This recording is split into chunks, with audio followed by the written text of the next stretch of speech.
I have some bad news. It's still 2020.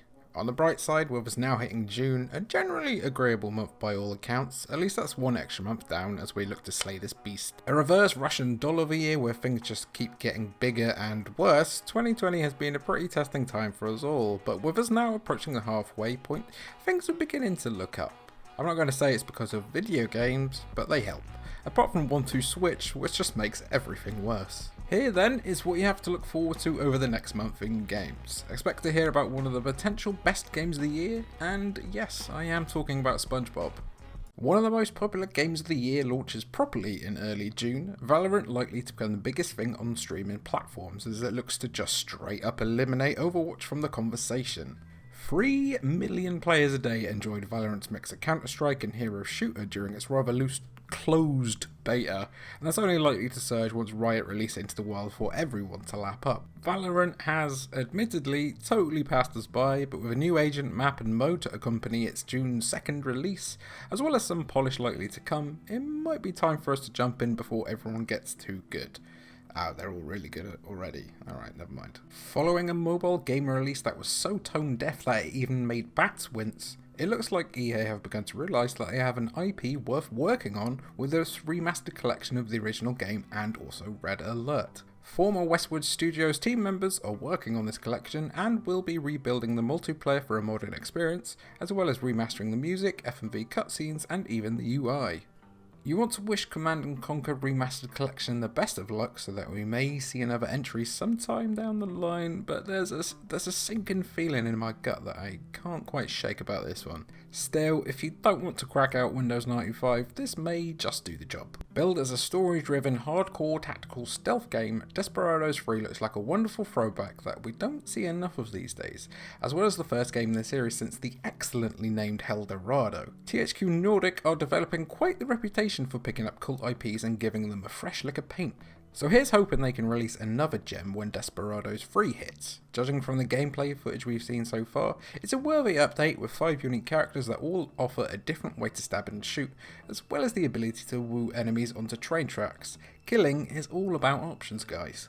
If you're on the fence or don't know if it's really for you, there's currently a free demo on GOG. Might be a surprise hit if it pleases the game's devoted older fans. Disintegration isn't being talked about as much as you would expect considering it's from a studio founded by the co-creator of Halo.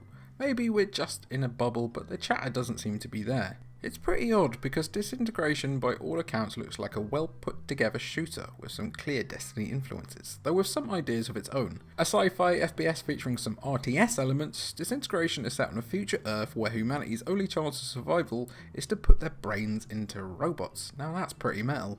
Featuring both single player and PvP, here's hoping Disintegration's chances of success don't disintegrate when it releases on June 16th. Based on the mixed response to its beta, Disintegration might have some work on its hands really. Despite some pretty devastating leaks that you'd have to be in a bunker to avoid at this point, The Last of Us Part 2 is still shaping up to be the biggest game of the year, arguably right alongside Cyberpunk. One of the very last PS4 exclusives that's almost certain also going to come to the PS5, The Last of Us Part 2 is a game all about hate, which entails stabbing a lot of people in the throat in rather detailed fashion. Seriously, the animations in this game are borderline indulgent, but still hugely impressive. Set in a broken Seattle, The Last of Us Part 2 is looking like a more expansive game than its predecessor, with an even bigger emphasis on grim storytelling, all backed by visuals that look like they're squeezing every drop of power out of the now almost 7 years old PS4. My fan is already screaming in anticipation. Will it let you play as a giraffe though? Here's hoping. A remake of one of the PlayStation 2 era's cult classic kids games, Spongebob SquarePants Battle for Bikini Bottom Rehydrated, that's really hard to say, is another surprising re-release from THQ Nordic that could be the start of something new. Playing as Spongebob, Patrick and Sandy, your job is to stop Mr. Plankton, who is back on his bullshit, in this surprisingly varied platformer. Rehydrated will feature updated visuals, gameplay and even content that was cut from the original game. Most surprisingly of all, however, Rehydrated will also feature a brand new multiplayer horde mode. They missed a trick by not letting you play Squidward as he shoots down an army of Spongebobs asking if he's feeling it yet. But that's just my opinion. Spongebob SquarePants Battle for Bikini Bottom -Rehydrated will even release at a budget price, so even if you're technically too old to play it, it will likely be worth a look. So there you have it then. Check down below for a more complete list of all the games coming out next month, and be sure to let us know down in the comments below, to the left or right or upside down, wherever they are these days, what you're most looking forward to playing. Thanks for watching, and please do the like and subscribe, yeah?